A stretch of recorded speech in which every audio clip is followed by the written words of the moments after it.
ಇನ್ನು ಮಂಡ್ಯದಲ್ಲಿ ಕಾರ್ಮಿಕರು ಪ್ರತಿಭಟನೆಯನ್ನು ನಡೆಸ್ತಾ ಇದ್ದಾರೆ. ಅದರಲ್ಲಿ ಒಬ್ಬ ವಿನೂತನವಾಗಿ ಪ್ರತಿಭಟನೆಯನ್ನು ನಡೆಸ್ತಾ ಇದ್ದಾನೆ. ಚಿಮಣಿ ಏರಿ ಕೂತಿದ್ದಾನೆ. ಕಾರ್ಮಿಕರನ್ನ ಏಕಾಏಕಿ ವಜಾಗೊಳಿಸಿದ್ದಕ್ಕೆ ನಡೀತಾ ಇರುವಂತಹ ಪ್ರತಿಭಟನೆ 10 ಗಂಟೆ ಆಯಿತು. ಬೆಳಿಗ್ಗೆನೆ ಹೋಗಿ ಚಿಮಣಿ ಮೇಲೆ ಏರಿ ಕೂತಿರುವಂತಹ ಒಬ್ಬ ಕಾರ್ಮಿಕ ಕೆಳಗಿಳಿದಿಲ್ಲ. ಇನ್ನುವೆ ಪಾಂಡವಪುರ ಸಹಕಾರ ಸಕ್ಕರೆ ಕಾರ್ಖಾನೆಯಲ್ಲಿ ನಡೆದಿರುವಂತಹ ಘಟನೆ ಇದು. ಸುಮಾರು 510 ಅಡಿ ಎತ್ತರ ಇರುವಂತಹ ಚಿಮಣಿಯನ್ನ ಏರಿ ಕೂತಿದ್ದಾನೆ ಕಾರ್ಮಿಕ. ಕಾರ್ಖಾನೆಯನ್ನ ಗುತ್ತಿಗೆ ಪಡೆದಿದೆ ನಿರಾಣಿ ಶುಗರ್ ಸಂಸ್ಥೆ. ಆದರೆ ಏಕಾಏಕಿ ಕಾರ್ಮಿಕರನ್ನ ವಜಾ ಮಾಡಿಬಿಟ್ಟಿದ್ದಾರೆ ಅಂತ ಹೇಳಿ. ರಾಮಕೃಷ್ಣ ಅಂತ ಹೇಳಿ ಕಾರ್ಮಿಕ ಒಬ್ಬ. ನೋಡಿ ದೃಶ್ಯದಲ್ಲಿ ನಾವು ಏನು ನೋಡ್ತಾ ಇದೀವಲ್ಲ, ಚಿಮಣಿ ಏರಿ ಕೂತಿರುವಂತಹ ರಾಮಕೃಷ್ಣ ಮತ್ತು ಪಕ್ಕದಲ್ಲಿ ಫೋಟೋ ತೋರಿಸ್ತಾ ಇದ್ವಿ ಅವ್ರದ್ದು. ಸೊ ಪ್ರತಿಭಟನೆಯನ್ನು ಮಾಡ್ತಾ ಇದ್ದಾರೆ. ಹಿಂಗೆ ಏಕಾಏಕಿ ನಮ್ಮನ್ನ ವಜಾ ಮಾಡಿಬಿಟ್ರೆ ನಾವು ಎಲ್ಲಿಗೆ ಸ್ವಾಮಿ ಹೋಗೋದು? ನಮ್ಮ ಮನೆ ಮಕ್ಕಳಿಗೆ ನಾವು ಎಲ್ಲಿ ನೋಡ್ಕೊಳ್ಳೋದು? ಹೇಗೆ ನೋಡ್ಕೊಳ್ಳೋದು ನಾವು? ಹಿಂಗೆ ಯಾಕೆ ನಮ್ಮನ್ನೆಲ್ಲ ಏಕಾಏಕಿ ತೆಗ್ದಿದ್ದೀರಿ ಕೆಲಸದಿಂದ ಅಂಥೇಳಿ ಪ್ರತಿಭಟನೆ ಮಾಡ್ತಾ ಇದ್ದಾರೆ. ಅದರಲ್ಲಿ ಒಬ್ಬ ಕಾರ್ಮಿಕ ರಾಮಕೃಷ್ಣ ಅಂಥೇಳಿ ಇವರು ಚಿಮಣಿ ಮೇಲೆ ಏರಿ ಕೂತಿದ್ದಾರೆ. ಸುಮಾರು 510 ಅಡಿ ಎತ್ತರ ಇದೆ ಇದು. ಬನ್ನಿ, ಸ್ಥಳದಲ್ಲಿ ನಾವು ಪ್ರತಿನಿಧಿ ಪ್ರಶಾಂತ್ ಇದ್ದಾರೆ, ಮತ್ತಷ್ಟು ಡೀಟೇಲ್ಸ್ ಅನ್ನ ಪಡೆಯೋಣ. ಪ್ರಶಾಂತ್, ಈಗ ರಾಮಕೃಷ್ಣ ಇನ್ನೂ ಕೂಡ ಅಲ್ಲೇ ಕೂತಿದ್ದಾರೆ ಮೇಲೇನೆ. ಬೆಳಿಗ್ಗೆ ಸುಮಾರು ಒಂದು ಬೆಳಗಿನ ಜಾವನೇ ಕೂತಿರ್ಬೇಕು. 10 ಗಂಟೆ ಹತ್ತಿರ ಆಗ್ತಾ ಇದೆ. ಈಗ ಊಟ ತಿಂಡಿ ವಿಚಾರ ಏನು? ಸೊ ಏನು ಹೇಳ್ತಾರೆ ಅವರು? ಇಳಿಯೋದಿಲ್ವಂತ ಕೆಳಗೆ? ಏನು ಬೇಕಂತ ಏನು ಬೇಡಿಕೆ ಇಡ್ತಾ ಇದ್ದಾರೆ? ಏನು ನಡೀತಾ ಇದೆ ಈಗ ಸದ್ಯಕ್ಕಲ್ಲಿ ಸ್ಥಳದಲ್ಲಿ ಪ್ರಶಾಂತ್? ರೆಹಮಾನ್ ಸಕ್ಕರೆ ಕಾರ್ಖಾನೆಯಿಂದ ತನ್ನನ್ನ ವಜಾಗೊಳಿಸಿರುವಂಥದ್ದು, ಮತ್ತೊಂದು ಕಡೆ ಮತ್ತೆ ಕೆಲಸಕ್ಕೆ ಸೇರಿಸ್ಕೊಳ್ಬೇಕು ಅಂತೇಳಿ ನ್ಯಾಯಕ್ಕಾಗಿ ಆಗ್ರಹಿಸಿ ಈ ಒಂದು ಕಾರ್ಖಾನೆಯ ಕಾರ್ಮಿಕ ಕಾರ್ಖಾನೆಯಲ್ಲಿರುವಂಥ ಸುಮಾರು 500 ಅಡಿಯಷ್ಟು ಎತ್ತರದಲ್ಲಿರುವಂಥ ಚಿಮಣಿಯ ಮೇಲೆ ಕುಳಿತು ನ್ಯಾಯಕ್ಕಾಗಿ ಕೂಡ ಆಗ್ರಹಿಸ್ತಾ ಇದ್ದಾನೆ.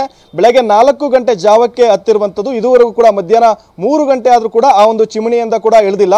ನಾನೀಗ ಆತನನ್ನ ತೋರಿಸ್ತೀನಿ. ದೃಶ್ಯದಲ್ಲಿ ಕೂಡ ನೋಡ್ಬೋದು, ದೃಶ್ಯದಲ್ಲಿ ಕೂಡ ಕಾಣಿಸ್ತಾ ಇದೆ. ಈತ ರಾಮಕೃಷ್ಣ ಅಂತ ಈ ಒಂದು ಕಾರ್ಖಾನೆಯಲ್ಲಿ ಸುಮಾರು 20 ವರ್ಷದಿಂದನೂ ಕೂಡ ಕೆಲಸವನ್ನ ಅಂದ್ರೆ ಎಲೆಕ್ಟ್ರಿಕಲ್ ವಿಭಾಗದಲ್ಲಿ ಕೆಲಸವನ್ನ ಮಾಡ್ತಾ ಇದ್ರೆ, ಆದ್ರೆ ಕಳೆದ 1 ತಿಂಗಳ ಹಿಂದೆ ಆತನನ್ನ ಏಕಾಏಕಿ ಕೆಲಸದಿಂದ ತೆಗೆದುಹಾಕಿರುವಂಥದ್ದು. ಈತನ ಜೊತೆಲೆ 19 ಜನ ಕಾರ್ಮಿಕರನ್ನು ಕೂಡ ಕೆಲಸದಿಂದ ತೆಗೆದುಹಾಕ್ಯಾರೆ. ಹೀಗಾಗಿ ಕಳೆದ ಕೆಲವು ದಿನಗಳಿಂದಲೂ ಕೂಡ ಕಾರ್ಖಾನೆಯ ಮುಂಭಾಗದಲ್ಲಿ 19 ಜನ ಕಾರ್ಮಿಕರು ಕೂಡ ಪ್ರತಿಭಟನೆಯನ್ನ ಮಾಡ್ತಾ ಇದ್ದಾರೆ. ಆಡಳಿತ ಮಂಡಳಿ ಒತ್ತಾಯವನ್ನ ಮಾಡ್ತಾರೆ. ಆದ್ರೆ ಆಡಳಿತ ಮಂಡಳಿ ಯಾವುದೇ ರೀತಿ ಕ್ಯಾರೆ ಅಂತ ಇಲ್ಲ. ಹೀಗಾಗಿ ನಮ್ಮನ್ನ ಕೆಲಸಕ್ಕೆ ಮತ್ತೆ ಸೇರಿಸ್ಕೊಬೇಕು ಅಂತೇಳಿ ಆಗ್ರಹಿಸಿ ಆ ಒಂದು ಚಿಮಣಿಯ ಮೇಲೆ ಕುಳಿತಿರುವಂತ ಈ ನಿಟ್ಟಿನಲ್ಲಿ ಈಗಾಗಲೇ ಪೊಲೀಸರಾಗಿರ್ಬೋದು, ಪಾಂಡವಪುರ ತಹಸೀಲ್ದಾರ್ ಸಂತೋಷ್ ಅಂತ ಇವರೆಲ್ಲ ಈಗಾಗಲೇ ಸ್ಥಳಕ್ಕೆ ಬಂದಿದ್ದಾರೆ. ಅಗ್ನಿಶಾಮಕ ಸಿಬ್ಬಂದಿಗಳು ಕೂಡ ಬಂದಿದ್ದಾರೆ. ಈಗಾಗಲೇ ಆಡಳಿತ ಮಂಡಳಿ ಕಾರ್ಖಾನೆಯ ಆಡಳಿತ ಮಂಡಳಿಯ ಜೊತೆಯಲ್ಲೂ ಕೂಡ ಮಾತುಕತೆಯನ್ನು ನಡೆಸಿದ್ದಾರೆ. ಅಂದ್ರೆ ಈ ಒಂದು ಕಾರ್ಖಾನೆಯನ್ನ ನಿರಾಣಿ ಶುಗರ್ ಅವರು ಶುಗರ್ಸ್ ಕಂಪನಿಯವರು 40 ವರ್ಷಗಳ ಗುತ್ತಿಗೆ ಆಧಾರದ ಮೇಲೆ ಪಡ್ಕೊಂಡಿರುವಂತದ್ದು. ಅವರು ಪಡ್ಕೊಂಡು ನಂತರದಲ್ಲಿ ಏಕಾಏಕಿ ನಮ್ಮನ್ನ ತೆಗೆದಿದ್ದಾರೆ.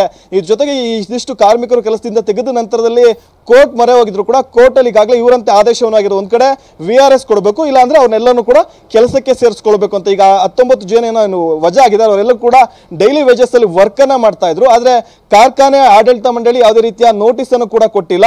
ಏಕಾಏಕಿ ಅವರನ್ನ ಕೆಲಸದಿಂದ ತೆಗೆದಾಕಿದ್ದಾರೆ. ಹೀಗಾಗಿ ಆಗ್ರಹಿಸಿ ಇಲ್ಲೊಂದು ಪ್ರತಿಭಟನೆಯನ್ನ ಮಾಡ್ತಿದ್ದಾರೆ. ಜೊತೆಗೆ ಈತ ವಿನೂತನವಾಗಿ ಪ್ರತಿಭಟನೆಯನ್ನ ಮಾಡ್ತಿರುವಂತದ್ದು. ನಮಗೆ ಈ ಕೆಲಸವನ್ನೇ ಬೇಕು, ಈ ಒಂದು ಕೆಲಸವನ್ನೇ ಆಧರಿಸಿ ಇಡೀ ಕುಟುಂಬ ಕೂಡ ಇರುವಂತದ್ದು. ಈಗ ಏಕಾಏಕಿ ತೆಗೆದ್ರೆ ನಾವು ಎಲ್ಲಿ ಬೇರೆ ಹೋಗ್ಬೇಕು ಅನ್ನೋ ನಿಟ್ಟಿನಲ್ಲೂ ಕೂಡ ಮಾಡ್ತಾ ಇದ್ದಾರೆ. ಆದ್ರೆ ಸಭೆಯನ್ನ ಮಾಡಿದ್ರು ಕೂಡ ತಾಲೂಕು ಆಡಳಿತ ಮಂಡಳಿ ಕಾರ್ಖಾನೆ ಆಡಳಿತ ಮಂಡಳಿ ಯಾವುದೇ ರೀತಿ ಜಗ್ತಾ ಇಲ್ಲ. ಹೀಗಾಗಿ ರೈತರು ಕೂಡ ಸಾಕಷ್ಟು ಆಕ್ರೋಶವನ್ನು ವ್ಯಕ್ತಪಡಿಸ್ತಾರೆ. ಬೆಳಗಿನ ಜಾವದಲ್ಲಿ ಈತ ಒಂದು ಕಾರ್ಖಾನೆಯ ಮೇಲಕ್ಕೆ ಏರಿ ಒಂದು ಪ್ರತಿಭಟನೆಯನ್ನ ನಡೆಸ್ತಾ ಇದ್ದಾರೆ. ಹೀಗಾಗಿ 11 ಗಂಟೆ ಸುಮಾರಿಗೆ ಆತನಿಗೆ ಈಗಾಗಲೇ ಒಂದು ಈ ಆಡಳಿತ ಮಂಡಳಿ ಮತ್ತೆ ರೈತರು ಕೂಡ ಒಂದು ತಿಂಡಿಯನ್ನ ಮತ್ತೆ ಕುಡಿಯೋ ನೀರನ್ನು ಕೂಡ ಕೊಟ್ಟಿರುವಂತದ್ದು. ಬೆಳಗ್ಗೆ 11 ಗಂಟೆ ಜಾವದಲ್ಲಿ ತಿಂಡಿಯನ್ನು ಕೂಡ ಸೇವಿಸಿ ಪ್ರತಿಭಟನೆಯನ್ನು ಆತ ರಾಮಕೃಷ್ಣ ಅಂತ ಏನಿದೆ ಆತ ಕೂಡ ಮುಂದುವರಿಸಿದ್ದಾರೆ.